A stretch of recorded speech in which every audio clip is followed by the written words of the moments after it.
Hello my dear students, welcome back to our YouTube channel trickology 360 degree. बच्चों, आज मैं आपके लिए लेकर आई हूँ क्लास 10th चैप्टर नंबर 2 बहुपद के एमसीक्यू का पार्ट 2। पार्ट 1 ऑलरेडी चैनल पर अपलोडेड है। अगर आप पार्ट 1 देखना चाहते हैं तो डिस्क्रिप्शन बॉक्स में दी गई लिंक पर क्लिक कीजिए। आइए बच्चों, अब आगे के क्वेश्चन सॉल्व करते हैं।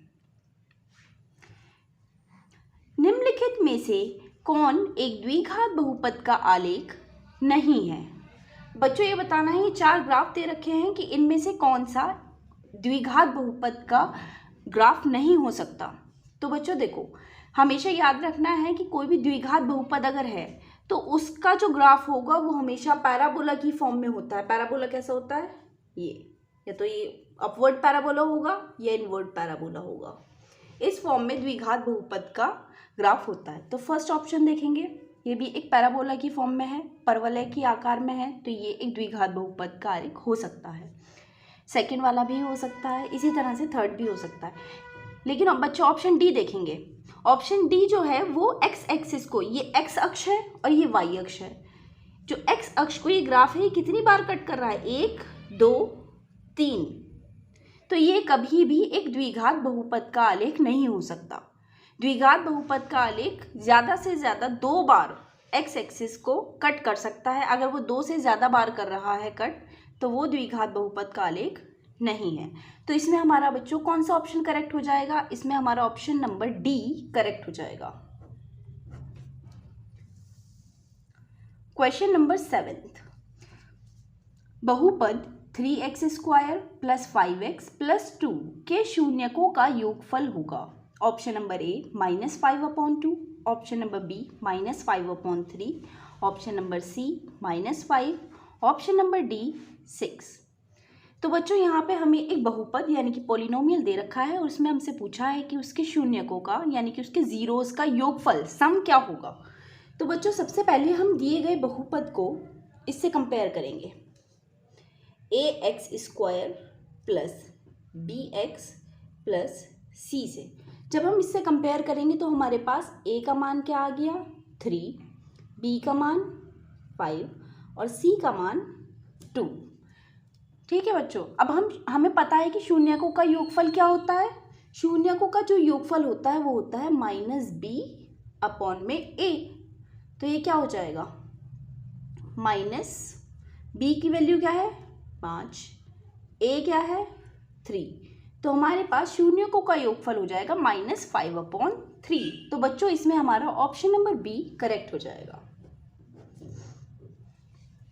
क्वेश्चन नंबर 8, द्विघात बहुपद px = 4x² - 4x - 1 के शून्यकों का गुणनफल होगा। Option number A -1, option number B -1/4, option number C 1/4, option number D 1। अब देखो बच्चों, क्वेश्चन नंबर 7 में पूछा गया था शून्यकों का योगफल और यहाँ पे क्वेश्चन नंबर 8 में पूछा गया शून्यकों का गुणनफल। इसके लिए भी सबसे पहले हम दिए गए पॉलिनोमियल को इससे कंपेयर करेंगे, ax² + bx + c। यहाँ पे हमारा a क्या आ जाएगा? 4, b आ गया -4 और c आ गया है -1। अब शून्यकों का जो गुणनफल होता है वो किसके बराबर होता है? शून्यकों का गुणनफल होता है c/a के बराबर। c/a के बराबर होगा। अब c हमारे पास क्या है यहाँ पे? -1 और a क्या है? 4। तो आंसर हमारा हो जाएगा -1/4। यहाँ पे हमारा ऑप्शन नंबर बी करेक्ट हो जाएगा। क्वेश्चन नंबर 9, किसी बहुपद f(x) के लिए y = f(x) का ग्राफ दिया गया है। ग्राफ में f(x) के शून्यकों की संख्या होगी। Option number A 1, option number B 2, option number C 3 and option number D 4। तो देखो बच्चों, ये f(x) का एक ग्राफ दे रखा है। तो सबसे पहले हम देखेंगे कि जो f(x) का ग्राफ है, अगर f(x) का ग्राफ है तो हम देखेंगे कि x अक्ष को कितनी बार काट रहा है, और अगर ये fy का ग्राफ होता तो हम ये देखते हैं कि y अक्ष को कितनी बार काट रहा है। अब ये ग्राफ किस चीज़ का है? fx का। तो हम x अक्ष को काटने का देखेंगे। देखो 1 2 3, ये 3 बार काट रहा है x अक्ष को, तो यहाँ पे शून्यकों की संख्या 3 ही होगी। तो हमारा ऑप्शन नंबर सी इसमें करेक्ट हो जाएगा। क्वेश्चन नंबर 10th, भाज्य, भाजक, भागफल एवं शेषफल में संबंध होगा। ऑप्शन नंबर ए, भाज्य इज इक्वल टू शेषफल गुणा भागफल प्लस भाजक। ऑप्शन नंबर बी, भाजक इज इक्वल टू भाज्य इंटू भागफल प्लस शेषफल। ऑप्शन नंबर सी, भाज्य इज इक्वल टू भाजक इंटू भागफल प्लस शेषफल। ऑप्शन नंबर डी, भाजक इज इक्वल टू भाज्य प्लस भागफल इंटू शेषफल। बच्चों सबसे पहले हम समझेंगे भाज्य, भागफल, शेषफल ये सब क्या होता है। तो एक सिंपल सा हम डिवाइड का क्वेश्चन ले लेंगे। यहाँ पे हमने जैसे लिया 7 को हमें डिवाइड करना है 2 से, ठीक है। तो क्या आएगा, 2 3 ज़ा 6, ये माइनस करेंगे, यहाँ पे 1 बच गया। अब पहले यहाँ से ही हम समझते हैं इनमें से कौन कौन सा क्या है। तो देखिए, जिससे हम डिवाइड करते हैं वो होता है हमारे पास भाजक। जिसको डिवाइड किया जाता है यानी कि ये 7, ये हो जाएगा भाज्य, इसे भाग दिया जा रहा है। जो यहाँ 3 आया ये आएगा भागफल, और जो यहाँ बच जाता है वो होता है हमारे पास शेषफल। ठीक है बच्चों, तो हमेशा सबसे बड़ा देखो इसमें क्या आएगा, ये भाज्य होता है तो हमारे पास ये रिलेशन बन के आती है, भाज्य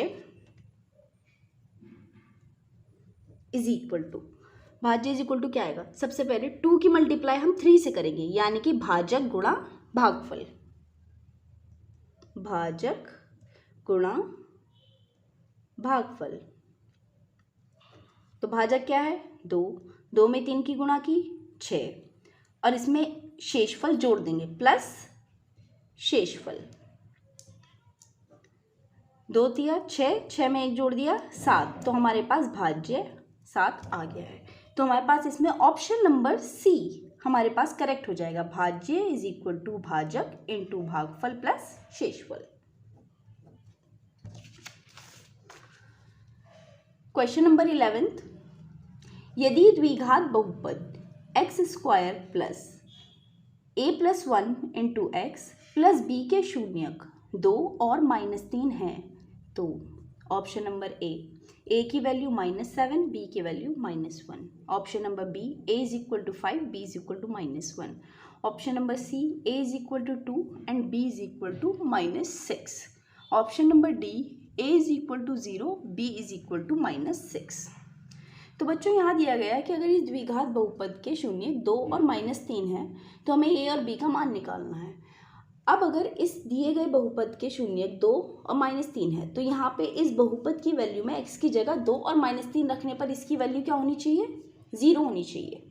तो सबसे पहले f(x) हमारे पास क्या दे रखा है, x² plus a plus 1 into x plus B.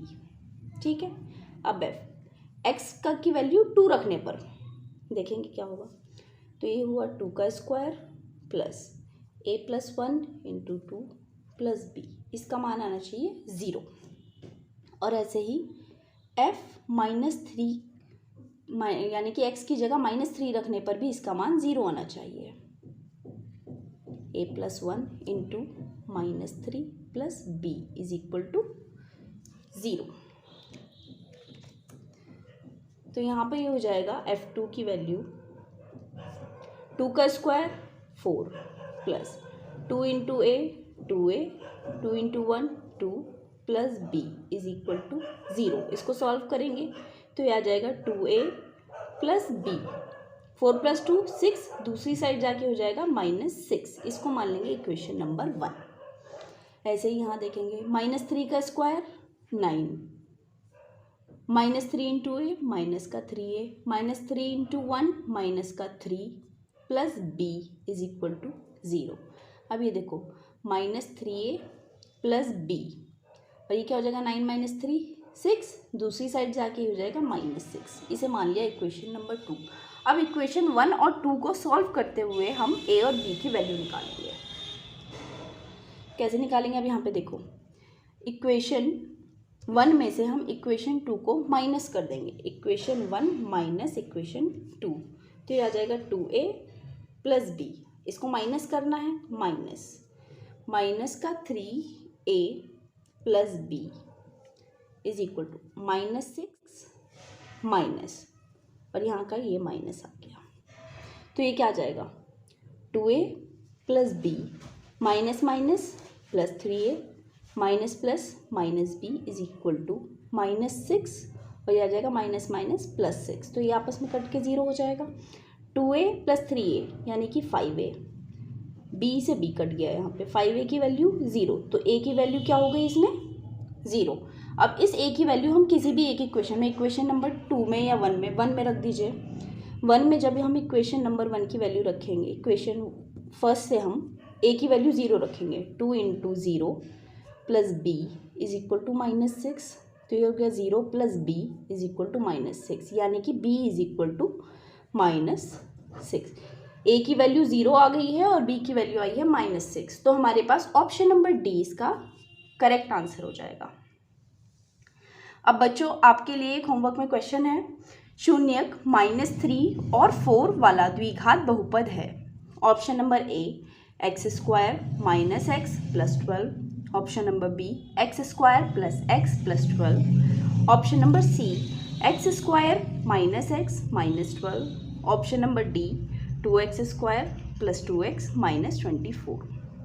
बच्चों इस क्वेश्चन को सॉल्व करके आपको इसका सही आंसर कमेंट बॉक्स में टाइप करना है अपने नाम के साथ। बच्चों आई होप आपको ये वीडियो अच्छी लगी होगी। अगर आप और इसी तरह की वीडियोस देखना चाहते हैं तो हमारे चैनल ट्रिकोलॉजी 360 डिग्री को सब्सक्राइब कीजिए। Thank you.